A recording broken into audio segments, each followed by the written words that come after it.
Hey everyone, welcome back to the Chinese Medicine Podcast. This is going to be the last episode for 2024, wrapping up the year. Thank you so much for your support. If you're listening on Spotify, this episode is especially for you because I found out some really interesting stuff in the Spotify Wrapped for podcasters. I'm going to let you know some of those stats in a minute and express my thanks to all of you listening here on Apple, on Spotify, on YouTube. And if you are a Spotify listener and you've discovered the podcast this way, you might not realize that there's actually a huge amount, probably another half of what's on Spotify, again, maybe another double of that on YouTube. So that primary place where I put the stuff has always been YouTube because I like YouTube. But I love Spotify too, and I love Apple Podcasts, so welcome all the listeners. So I'm going to make a couple of little announcements today and give you some stats about the channel and the show, and just wish you all a Merry Christmas. So let's do all of that at once. If you celebrate Christmas, Hanukkah, just have a good old time, enjoy yourself. I wish you the best.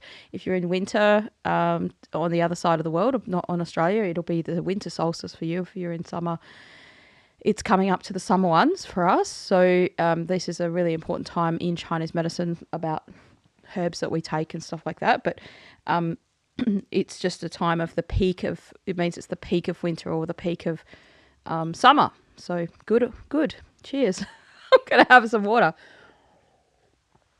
because it's been a busy day and it's the peak of summer for us nearly. 35, 37, I think it's due for maybe this Friday, which is our summer solstice is coming up on Friday, Saturday, something like that. The 21st, so that's our Saturday. I think it's due to be 39 degrees here in Perth, Celsius. nice and hot and sweaty. So I was really surprised this year in the Spotify Wrapped for podcasters. So you get this little review, year in review, and I'll pop some of the stats on here. So it was very surprising to be honest. The most exciting one was that they said that we were in the top 10% of videos viewed on Spotify, videos published on Spotify, something like that, the top 10% of videos. So great, that's awesome. I was like, that's great. I think partly is because people who tend to come to this channel, to this podcast, they generally watch all the way through. So I can see those stats on YouTube. I can't see the stats on Spotify, I don't think, for the engagement of when people drop off or whatever. But there's usually about 30% of the views will stay right till the very end and watch all of it. And it's pretty consistent like that. So that's really great. So we had 28% follower growth in Spotify this year. That's awesome for the podcast. Average rating of 5. So also I wanted to say thank you because I just barely mention it. I never ask for people to review the show, maybe 1 or 2 times. And I thank you for doing that because it makes a difference. It does help. So if you're listening and you want to leave a review, I do read them. On Apple, you can leave a little bit of a comment in a review. If you're an Apple podcast listener or if you're a Spotify listener, you can just give us a rating. The top country is in the United States. Now, this was another cool little stat here. It said our listeners. So who are the people that, if you listen to this on Spotify, what else do you listen to? Number 1 was Joe Rogan. Well, I listen to Joe Rogan too, so that was good. I don't listen to every Joe Rogan, otherwise my whole life would be taken up with all of his guests. But he does have some amazing people on there. And the second was Huberman Lab, and that's really cool because I like Huberman Lab as well. I like Andrew Huberman. I think he is amazing at explaining neuroscience, and every so often I hear something on there that I'm like, oh, I know that, like, that's exactly what Chinese medicine's been saying for thousands of years, but he's got the science to back it up. And then there was another one called The Diary of a CEO with Stephen Bartlett. So cool, whoever that one is, that's great, awesome. So I want to thank you for your support on the channel, the podcast, and also let you know some exciting stuff for 2025. So I keep saying this, but I am going to say it now and commit to it because I do like to commit. There will be a weekly live stream next year. So for the first few months of the year, it'll definitely be on a Thursday about 5 o'clock my time, which is Perth time, GMT +8. That will be around about 6 a.m. in the US, something like that, on a Thursday. And it will be like in the middle of the day on the Thursday in the UK, something like 12 or 11 a.m. Something like that. It might be about 10 or 11 a.m. I think it's about 7 hours behind that the UK is to Perth. I'll be doing that every week. So I'll be answering questions. Now, there's tons of questions I've got on the channel to answer, to make videos about. And I am getting to those things. So one of the things I've noticed as I've been doing this, I've actually been doing this channel for a long time, probably more than 10 years. Let's have a look. We could actually find that information out. That would be handy, wouldn't it? 2012, June 4th, 2012. That's when I first put a video. Right, 12 years. Wow, I've been doing this channel for 12 years. So when I first started the channel, I really wasn't thinking I'm going to be a YouTuber. I'm going to get people to find me on YouTube. I was just using it as a place to put the videos that I was making for my own patients to explain things about Chinese medicine for them. So some people this year have even gone back to some of those old videos and they'd be like, oh, there's such a great video, pity about the audio. Well, you know what? I didn't have good equipment back then. I just had what I had, and you were lucky you even could hear me loud and clear. And, you know, technology changes over the time, and the access to, technologies and the cheapness of technology and things like that has changed. So I'm forever grateful for those things, and to learn how to do things better, make the video, make the audio, everything look better. I think I was using my iPhone or my iPad. For many, many years, I just used my iPad to film the thing. Now I've got a nice nice camera and a good lighting thing, and we've got a lovely Christmas tree in the background here. So I've set up this little studio. You can see in the background, hopefully, some those herbs with the lights behind them, and my standing desk is there. So I'm going to be doing a live stream once a week for people to, tune in. So you'll be able to send in questions ahead of time, either by just commenting on another video, or particularly on a live stream. Some people watch the streams in post after it's been published and then put comments on them. So I'll scoop through and grab up the questions that way, but also to chat a little bit live. Like, it's great. I like when people jump on the stream and we can have a bit of a back and forward chat. Now, as always, this channel is not a replacement for medicine. So if you're listening to this and you are new to the channel, or you've been asking a question, some people have asked the same question several times, and I haven't answered it exactly, or I haven't commented on it even sometimes, because I can't give you personal medical advice on this channel, right? Chinese medicine advice. I can't give that to you because you're not my patient. And one of the reasons for that is because it's quite time consuming for me to go back and forward. There has to be a back and forward, because sometimes there's no answer. And if I give a part answer, it could be quite misleading or hard for people to, I don't know, they might not fully understand. I worry that part of an answer and not a full answer could be damaging to you, or misleading, or not beneficial to you. So I want it to be beneficial for you.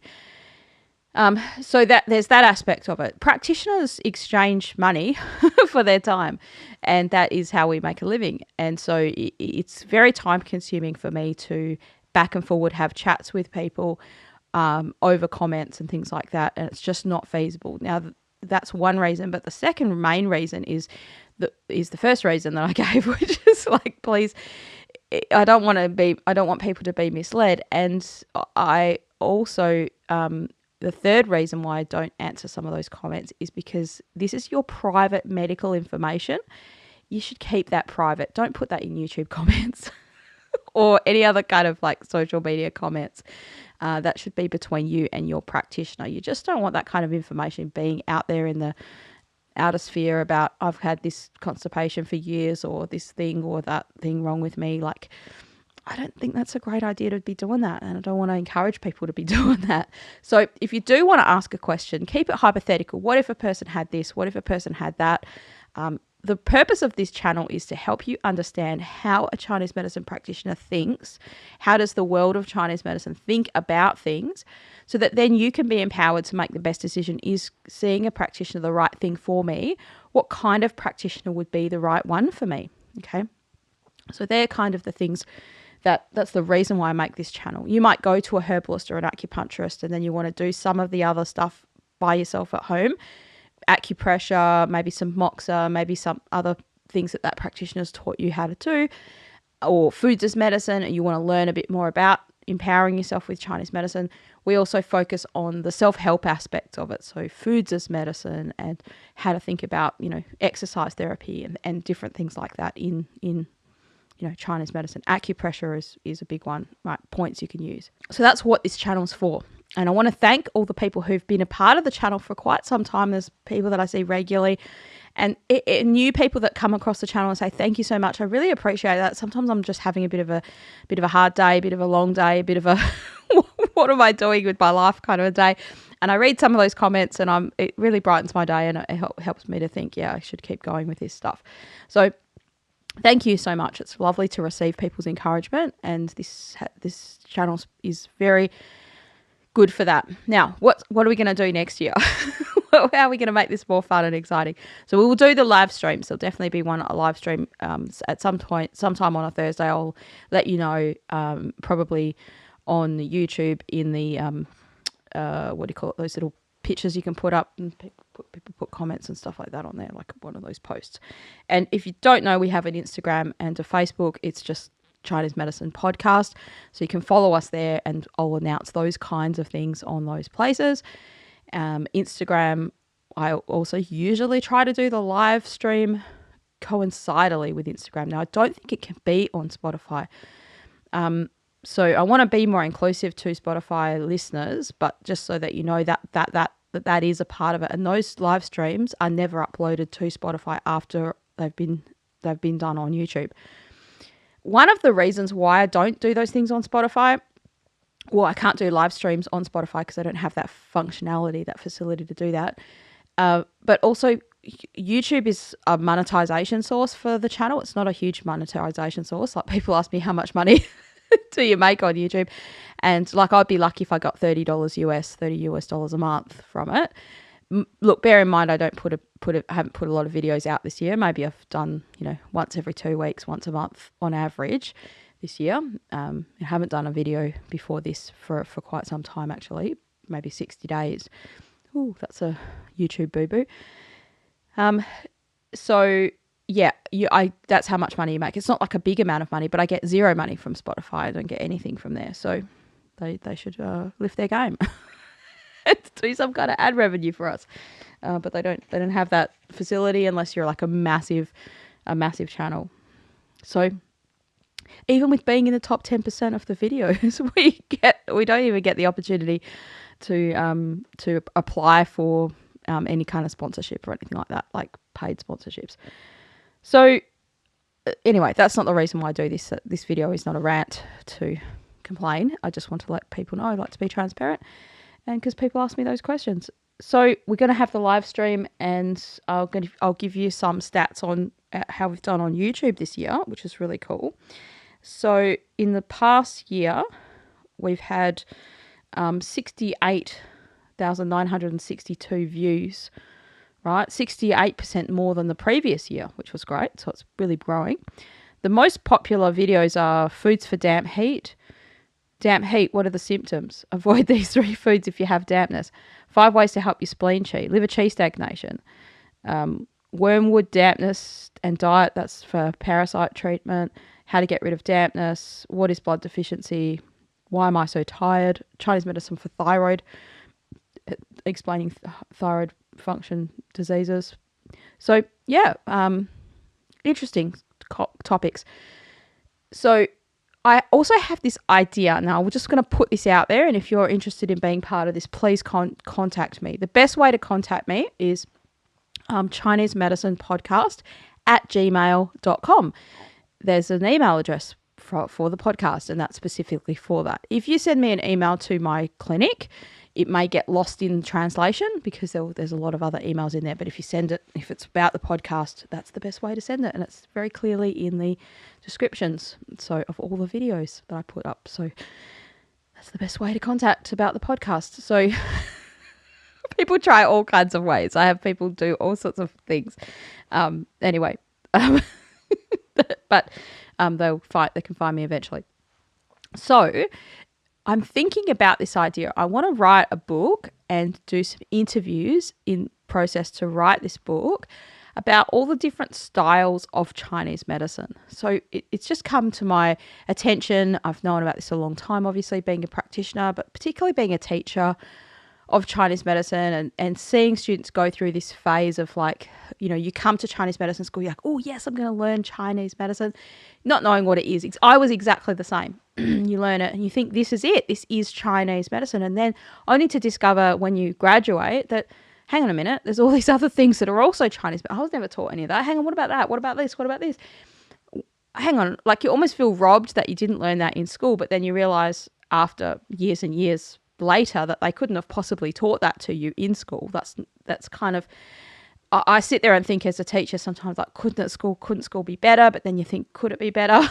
Like, okay, yes, it can always be better, but the concept of the degree that you get, and I'm not talking about the college that I teach for, I'm talking about all colleges because they have the same, unless they specifically teach one particular style, they have the same concept where they teach you TCM, traditional Chinese medicine, which is like a mishmash, an eclectic kind of mix of all the different concepts. And along the way, students, I'm not sure what students get in other colleges, but the college I teach for, they often have like almost like a smorgasbord of different things. And so the students can kind of taste and see, oh, that's what scalp acupuncture is. That's what this is. And they learn about it and you'd learn enough to be able to practice it, but you'd certainly want to probably go down the road and get more training and more clinical experience in it. So either you just continue practicing in that yourself and you'll gather up more clinical experience.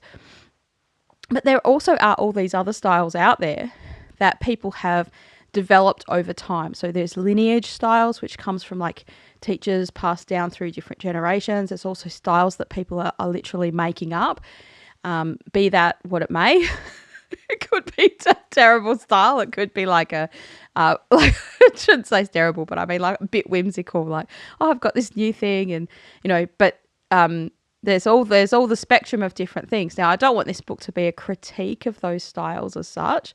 It's not like me saying which one's the better one, like, those kung fu movies. Everybody was kung fu fighting. Like, my master's better than your master. No, my master's better than your master. No, that's not what I'm talking about. I'm talking about just being able to explain what they are. And I want to have people on the podcast to talk about those things. So, because I know other practitioners listen to this because I've seen them comment and I know that they do. So if you have a style that you know very well and you're confident about talking about it, you practice in that style, or you're the teacher for that style is even better, like you particularly do that, then please contact me because I'm going to be trying to do that next year. If you think that's a great idea and you'd like to read a book like that, please put it in the comments. I want to know before we even start this journey, is that a good idea? Would that be a book you'd be interested in reading? Would they be interviews you'd be interested in listening to? So what I'm planning to do is interview these people. Let's have a chat on the podcast, and then I'll synthesize that information and put that into a little summary and make each kind of interview almost each style like a little chapter in the book or a little summary in this kind of book that I'm thinking about doing, because there isn't a book like that. So who would the book be for? Maybe people that are thinking about studying Chinese medicine, they're not sure which style to go, what they should devote their life to, or what advantages does one style have over the other in particular things it's good at treating or it's good at explaining or understanding. That's a good thing to know. So like, for instance, if you really want to treat children, there's certain styles that are better for treating children than other styles of Chinese medicine.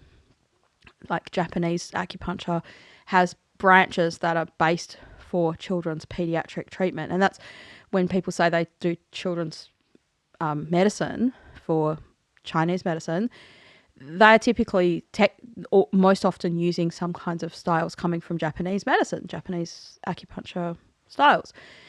Not all, but it's very common. So yeah, emotional stuff like is really well understood, and trauma treatment, for things that are based and rooted in 5-element understandings. Not all. That's not the only way you can treat those things for sure, but it's just one of its special things that it's really great at. So I'd like to know, is that a kind of a thing you'd like to No. Is that a book you'd like to read? Is that something you'd be interested in? So, yeah, it's been a great year. 2024 has been a great year. Definitely better than the past 4 years before that. Hopefully that stuff's all behind us now. That was just terrible. If you know, you know. I think everyone knows what happened in 2020. Yeah, 2025, I'm very excited about it. I think there's good things happening in the world in a global sense. Like, I'm very excited about the things of 2025. Here in Australia, everything's always sunny and bright, so we kind of always look on the bright side here, I would say. So I'm looking forward to seeing you again in the new year. I want to wish you and your family a good break. Hopefully have some time to reflect. And in the midst of all the craziness, this is a good time of the year to take a little bit of time for yourself. I know that the lead up to the Christmas day for most people is very chaotic in some way, right? You're either working hard so that the other people in the family can do the other things for Christmas Day. You might be just working crazy hours. People that work in hospitality, people that work in retail. It's hammering. It's a harrowing job. It's a hammering time.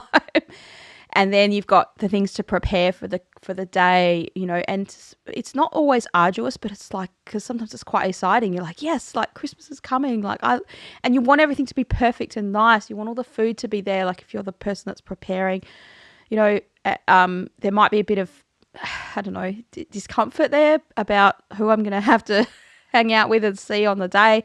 Maybe once that day happens, you're like, I don't care. I'm just going to enjoy myself. If you're hosting Christmas, like there's another whole level of stress there. You want the house to be good, and then afterwards your house is completely trashed, and there's the letdown of it. But in that downtime, that I'm talking like Boxing Day, the day after Boxing Day, maybe you even are going back to work, and there's that little bit of time where it's not as busy as it normally would be unless you work in the fire station or emergency medicine. I'm sure it's madder than a cut snake. It's probably madder than normal. That's a very Australian saying there. Sorry, all the English, the USA people have to put up with my Aussie accent and the colloquialisms that I sometimes pop out with. Yeah, so if you work in those kind of areas, it's hard for me to give a nice Christmas message without being too general, but also not being specific enough to make it interesting for you. So you'll have to take some that applies to you, and the ones that don't apply to you, just don't worry about it. But what I am saying is, in that time, somewhere in that time, especially that week between after Christmas, before New Year, take a few hours, take a day if you can, to just think about, what am I doing for next year? Who do I want to be in the new year? Like, is there stuff I need to let go of for next year? Is there stuff that I'm going to change? Is there stuff that, maybe it's about health stuff, because we talk a lot about that on this channel. You might have things that you want to be a better person in terms of your habits and things that you do, or it might just be like, maybe I want to give myself permission to go and do those dance classes or do something a bit different, or, get out and meet someone that I haven't done before, or something like that. So I hope that you get that chance to sit there and do a little reflection.